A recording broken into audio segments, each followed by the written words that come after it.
वहां के डॉक्टर भी अचंभित रह गए। वो उसको बार बार समझा रहे थे कि ऐसा कैसा संभव है कि सम्मोहन के जरिए बच्चा जो स्पॉन्टेनियस एबॉर्शन होते हैं वो रुकेंगे, ऐसे कैसे संभव है। मैंने ना ही कोई रिसर्च में पढ़ा था, मैंने केवल इतनी मुझे जानकारी थी कि प्रेगनेंसी पीरियड में इसकी काफी मदद होती है, बच्चे के पोषण के लिए भी इसकी काफी मदद होती है। ये तो कॉमन जानकारी है कि माँ की मनस्थिति अगर अच्छी रहेगी प्रेगनेंसी के पीरियड में तो उसका फायदा बच्चे के पोषण को मिलता है। और सम्मोहन के जरिए बार बार एंजाइटी और टेंशन का कैथारसिस होने के कारण, वो रिलीज होने के कारण स्त्री अपने आप को ज्यादा आनंदित रख सकती है, ज्यादा टेंशन फ्री रख सकती है, ज्यादा एंजाइटी फ्री रख सकती है, और उसका फायदा तो बच्चे के पोषण को मिलने ही वाला है। श्याम मानव चैनल को आपका समर्थन देने के लिए चैनल को जरूर सब्सक्राइब करें।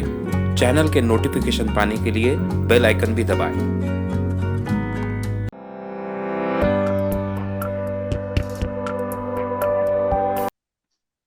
स्वाति भालेराव इनका सवाल है, जिन्होंने ए और बी दोनों कोर्सेज किए हैं, कि क्या हम प्रेगनेंसी पीरियड में ये सम्मोहन प्रक्रिया का उपयोग कर सकते हैं और उसका क्या उपयोग हो सकता है।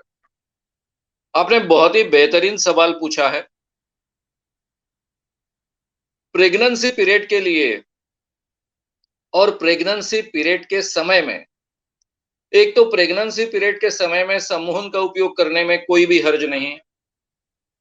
अगर आप पहले से सम्मोहन प्रक्रिया का उपयोग करते हो, ठीक ढंग से उसका उपयोग कर पाते हो, उसमें कोई दिक्कतें नहीं आती है, ऐसी अवस्था में प्रेगनेंसी पीरियड में या फिर कोई भी आपकी स्थिति के पीरियड में सम्मोहन का उपयोग करने में कोई भी नुकसान होने की गुंजाइश नहीं।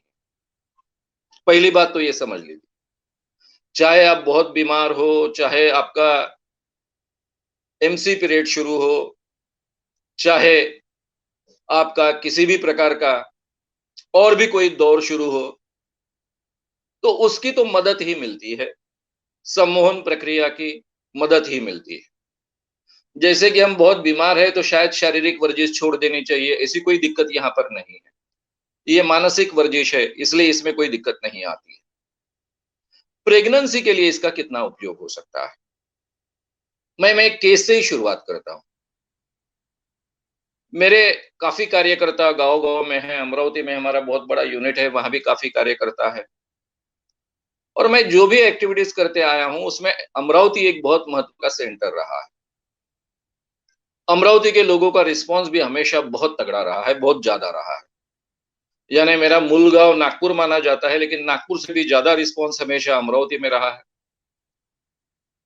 वहां के कार्यकर्ताओं में एक कार्यकर्ता की पत्नी, जो एमएससी थी मैथमेटिक्स में, कुछ दिनों कॉलेज में पढ़ाया भी था, वो मेरे सभी एक्टिविटीज की तारीफ करती थी, लेकिन सम्मोहन प्रक्रिया और सम्मोहन उसको अच्छा नहीं लगता था। थोड़ी वो कम्युनिस्ट विचारधारा की थी, शायद उसकी इस बारे में कुछ आधी अधूरी जानकारी थी, गलतफहमियां थी, इसलिए वो कभी-कभी इस विषय के बारे में टीका टिप्पणी भी करती थी। उसको एक बच्चा ऑलरेडी हुआ था और दूसरा बच्चा वो चाहती थी, और दूसरे बच्चे के समय में उसके स्पॉन्टेनियस एबॉर्शंस बहुत हो रहे थे। लगातार 2-3 बार स्पॉन्टेनियस एबॉर्शन हुए और अभी-अभी उसको बच्चा ठहरा था। और वो ऐसे अनायास, उसको तो एक पता था कि सर कभी झूठ बोलते नहीं है, इसलिए मुझसे मिलने आई। मैं जानता था कि वो सम्मोहन के बारे में अलग विचार रखती हैं। इसके बावजूद उसने मुझे सवाल पूछा कि इसके लिए सम्मोहन प्रक्रिया का उपयोग होगा क्या। मैंने कहा क्या दिक्कत क्या है। उसने कहा कि स्पॉन्टेनियस बार बार यानी एबॉर्शंस हो रहे हैं, और डॉक्टर का कहना है कि इसको रोकना बड़ा मुश्किल है, क्योंकि जो भी दवाइयां इसके लिए उपलब्ध है उसका ऑलरेडी उपयोग किया गया है। तो इसको रोकने की कोशिश हम कर रहे हैं। अभी मैं फिर से प्रेग्नेंट हूं और बाद में, इसके बाद में कोई चांस लेने की संभावना नहीं है। ऐसी अवस्था में मैंने आपको पूछने के लिए मैं आई। मैंने कहा कि प्रेगनेंसी के बारे में बहुत अच्छे रिजल्ट्स मिलते हैं, इतना मुझे मालूम, लेकिन स्पॉन्टेनियस एबॉर्शन के बारे में उसका कोई उपयोग होगा नहीं होगा, इसके बारे में मुझे जानकारी नहीं है।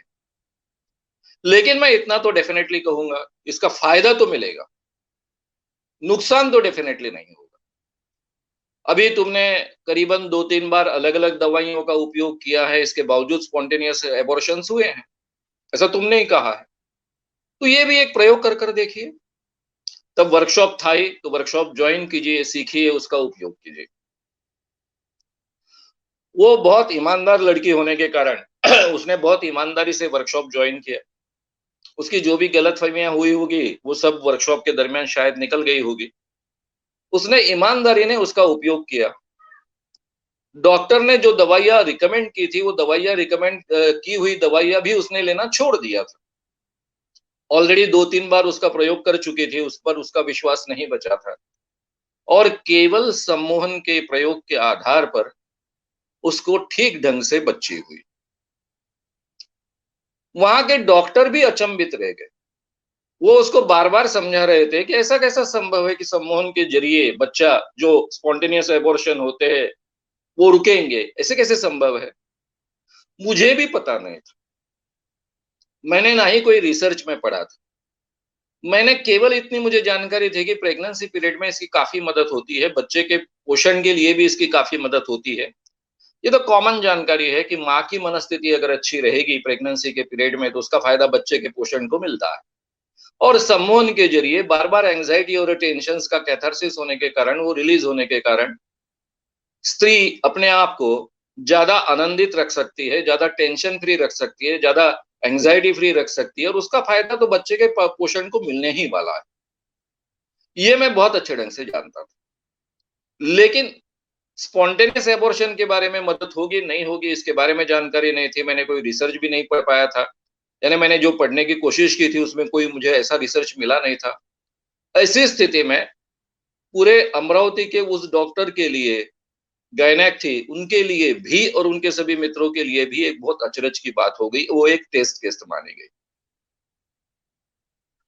बाकी मेरे कई मित्रों के बीवियों ने, कई मेरी स्टूडेंट्स जो स्त्रियां थी, उन्होंने प्रेगनेंसी पीरियड में लगातार इसका उपयोग किया। बच्चे के भरण पोषण के लिए इसका उपयोग किया है। प्रेगनेंसी में जो तकलीफें उन्हें होती है उसके बारे में इसका उपयोग किया है और इसके बारे में बहुत पॉजिटिव रिजल्ट्स आए। हालांकि पेनलेस प्रेगनेंसी के लिए इसका उपयोग किया जाता था। यानी सम्मोहन का उपयोग जो कुछ मेडिकल साइंस में बचा था वो डेंटिस्ट्री में बचा था और पेनलेस यानी नेचुरल डिलीवरी हो लेकिन उसका पेन महसूस ना हो, इस ढंग से इसको पेनलेस डिलीवरी करने की प्रक्रिया में इसका उपयोग किया जाता है। तो उस क्षेत्र में इसका उपयोग होते आया है। बच्चे के भरण पोषण को इसकी बहुत सुंदर मदद मिलेगी। मैं पहले विनंती करूंगा कि जब भी प्रेग्नेंट कोई स्त्री रहती है, अभी मेरी भांजी प्रेग्नेंट होकर उसको बच्ची हो गई, इसलिए भी थोड़ी बहुत जानकारी मैं ज्यादा रखता हूं। तो सबसे पहले इस विषय पर जो भी अच्छी किताबें हैं वो आप पढ़िए। बच्चों का भरण पोषण कैसे होता है, उनका अपने में गर्भाशय में किस ढंग से डेवलपमेंट होता है, इसकी जानकारी लीजिए और वो उस प्रकार मेरा बच्चा ठीक ढंग से विकसित हो रहा है, इस ढंग से आप कल्पना कर सकते हो, उस ढंग के सजेशन दे सकते हो और उसके बहुत अच्छे फायदे आपको मिल सकते हैं। यानी बच्चे को भी मिल सकते हैं और आपको भी मिल सकते हैं। प्रेगनेंसी की जो भी दिक्कतें होती है उसके बारे में भी, उन दिक्कतों के सिवाय आपकी प्रेगनेंसी ठीक ढंग से आप कर रहे हो, यानी वो ठीक ढंग से आप उसको जी पा रहे हो, कम से कम तकलीफ में या फिर बगैर तकलीफ में आप जी पा रहे हो, इस ढंग से भी आप विजुअलाइज कर सकते हो, उस ढंग से आप सजेशन दे सकते हो। डेफिनेटली इसके फायदे आपको भी मिलेंगे मां कर और बच्चे को भी मिलेंगे, बच्चे के पोषण को भी मिलेंगे। श्याम मानव चैनल को आपका समर्थन देने के लिए चैनल को जरूर सब्सक्राइब करें। चैनल के नोटिफिकेशन पाने के लिए बेल आइकन भी दबाएं।